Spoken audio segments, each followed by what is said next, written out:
Bonjour à tous et bienvenue sur la chaîne. Moi c'est Théo et aujourd'hui on s'attaque à l'un des pièges les plus classiques de l'anglais pour les francophones. Voici une question simple. Comment dit-on « j'ai faim » en anglais? Si vous avez répondu « I have hunger », je comprends totalement pourquoi. C'est logique en français. « I have » signifie « j'ai » et « hunger » signifie « faim ». Mais en anglais, c'est faux. En anglais, on dit I am hungry. Je suis affamé. Et c'est exactement là le sujet de cette vidéo. En anglais, toute une catégorie d'expressions utilise le verbe to be, être, là où le français utilise naturellement to have, avoir. Restez avec moi pendant les 10 prochaines minutes et vous repartirez avec une belle collection de phrases anglaises bien ancrées dans la mémoire. C'est parti. Section 1. L'idée principale. D'abord, clarifions la règle de base. En français, on utilise le verbe « avoir » pour décrire des états physiques ou des sensations. J'ai faim, j'ai froid, j'ai peur. C'est naturel, vous ne le remarquez même plus tellement c'est ancré. En anglais, c'est différent. L'anglais utilise le verbe « to be », être, pour exactement les mêmes situations. Au lieu de posséder une sensation, en anglais, vous êtes cette sensation. Vous n'avez pas froid, vous êtes froid. Vous n'avez pas faim, vous êtes affamé. Au début, ça paraît étrange, mais voilà une façon de le voir. En anglais, votre état devient une partie de vous, une description de ce que vous êtes à cet instant précis. C'est une façon très directe et très vivante de s'exprimer. Le verbe central de cette vidéo, c'est donc « to be ». Voici sa conjugaison au présent, répétez avec moi à voix haute, c'est important. I am, je suis, souvent contracté en I'm. You are, tu es, vous êtes, contracté you're. He is, she is. Il est, elle est, contracté his, she's. We are, nous sommes, contracté we're. They are. Ils, elles sont, contracté they're. Dites-les avec moi. I am, you are, he is, we are, they are. Parfait. Maintenant, passons aux exemples. Section 2. La faim et la soif. Commençons par les deux plus fréquentes, celles que vous utiliserez presque tous les jours. La faim. En français, j'ai faim. En anglais, I am hungry. Ou plus naturellement, I'm hungry. Hungry, c'est l'adjectif qui signifie affamé, qui a faim. Répétez, I'm hungry. Encore une fois, I'm hungry. Maintenant, tu as faim se dit Are you hungry? Et elle n'a pas faim se dit She isn't hungry. Ou She's not hungry. La soif. En français, j'ai soif. En anglais, I am thirsty. I'm thirsty. Thirsty, qui a soif. Répétez, I'm thirsty. Ces deux expressions sont incontournables au restaurant, au café, en voyage. Gravez-les dans votre mémoire.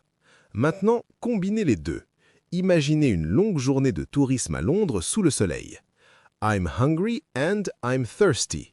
Dites cette phrase en entier. I'm hungry and I'm thirsty. Bravo, vous parlez déjà comme un londonien. Section 3. La température. Passons à la température. Que vous soyez en vacances à Édimbourg, sous la pluie, ou à Miami en plein été, ces expressions sont essentielles. Avoir froid. En français, j'ai froid. En anglais, I am cold. I'm cold. Cold. C-O-L-D. Froid. Répétez, I'm cold. Avoir chaud. En français, j'ai chaud. En anglais, I am hot. I'm hot. Hot. H-O-T. Chaud. Répétez, I'm hot. Attention ici, petite mise en garde. En anglais familier, I'm hot peut aussi vouloir dire « je suis séduisant ». Si vous voulez parler de chaleur de façon plus neutre, vous pouvez aussi dire « I'm warm ». J'ai chaud, je me sens bien au chaud. Warm est plus doux, moins intense que hot. Donc, I'm hot, j'ai vraiment chaud, il fait très chaud. I'm warm, j'ai agréablement chaud. Essayez les deux. I'm hot. I'm warm now. Section 4. La fatigue et la peur. Maintenant, des sensations du quotidien, celles qu'on ressent tous tout le temps. Avoir sommeil. En français, j'ai sommeil. En anglais, I am sleepy. I'm sleepy. Sleepy. Qui a sommeil, somnolent. Vous pouvez aussi dire I'm tired, je suis fatigué, qui est encore plus courant dans la conversation. Répétez les deux. I'm sleepy. I'm tired. Avoir peur. En français, j'ai peur. En anglais, I am scared. I'm scared. Ou encore plus courant, I'm afraid. Scared. Effrayé. Afraid. Qui a peur. Vous pouvez préciser de quoi vous avez peur en ajoutant of. I'm scared of spiders. J'ai peur des araignées. I'm afraid of the dark. J'ai peur du noir. Répétez. I'm afraid of the dark. Parfait. Continuons. Section 5. L'âge. Celle-ci, c'est sans doute la première chose qu'on vous demandera dans une conversation en anglais. Votre âge. En français, j'ai 27 ans. En anglais, I am 27 years old. I'm 27. En anglais, vous n'avez pas des années. Vous êtes un certain âge. C'est une vraie différence de façon de penser. Notez que years old est souvent omis dans la conversation courante. On dit simplement I'm 27 et tout le monde comprend. Maintenant, dites votre propre âge à voix haute. Allez-y, remplissez le blanc. I'm years old. Quelques exemples. I'm 20 years old. J'ai 20 ans. I'm 30. J'ai 30 ans. How old are you? Tu as quel âge? Une conversation type. How old are you? I'm 25. And you? J'ai 25 ans. Et vous? Répétez la question. How old are you? Cette question reviendra dans presque toutes vos premières conversations en anglais. Vous êtes prêts? Section 6. Avoir raison, avoir tort, avoir de la chance. Ces trois-là sont un peu plus abstraites, mais absolument indispensables dans la vie quotidienne. Avoir raison. En français, j'ai raison. En anglais, I am right. I am right. Right, correct, juste. Répétez, I am right. Avoir tort. En français, j'ai tort. En anglais, I am wrong. I am wrong. Wrong, faux, incorrect. Répétez, I am wrong. Ce qui est beau avec ces deux-là, c'est que l'anglais vous fait littéralement être la justesse ou l'erreur. C'est très direct, non? Voici une petite mise en scène. Imaginez que vous débattez avec un ami des meilleures crêpes de Paris en anglais. No, I'm right. You're wrong. Dites-le avec conviction. I'm right. You're wrong. Avoir de la chance. En français, j'ai de la chance. En anglais, I am lucky. I am lucky. Lucky, chanceux, qui a de la chance. Et une expression très courante à retenir, good luck, bonne chance. Ou encore, lucky you, t'as de la chance. Répétez, I'm lucky. Section 7. Exprimer un besoin. Et pour finir nos structures principales, exprimer un besoin. Celle-ci, vous en aurez besoin tous les jours. En français, j'ai besoin de. En anglais, I need. Attention, ici, l'anglais n'utilise même pas to be. On utilise le verbe to need, avoir besoin de. C'est une structure plus simple encore. I need plus nom ou verbe à l'infinitif. Exemple, I need water. J'ai besoin d'eau. I need help. J'ai besoin d'aide. I need to sleep. J'ai besoin de dormir. I need to talk. J'ai besoin de parler.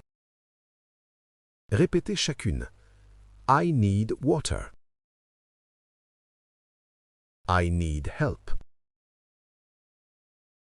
I need to sleep. I need est l'une des expressions les plus utiles que vous puissiez apprendre. Que vous soyez perdu, fatigué ou simplement en quête d'un bon fish and chips, cette structure vous sauvera. On passe en mode récap rapide. Je dis la phrase en français, vous donnez la traduction anglaise. Prêt? C'est parti. J'ai faim. I'm hungry. J'ai soif. I'm thirsty. J'ai froid. I'm cold. J'ai chaud. I'm hot. J'ai sommeil. I'm sleepy. J'ai peur. I'm scared. J'ai 20 ans. I'm 20. J'ai raison. I'm right. J'ai tort. I'm wrong. J'ai de la chance. I'm lucky. J'ai besoin d'aide. I need help. Alors, combien vous en avez eu? Si vous avez tout bon, congratulations!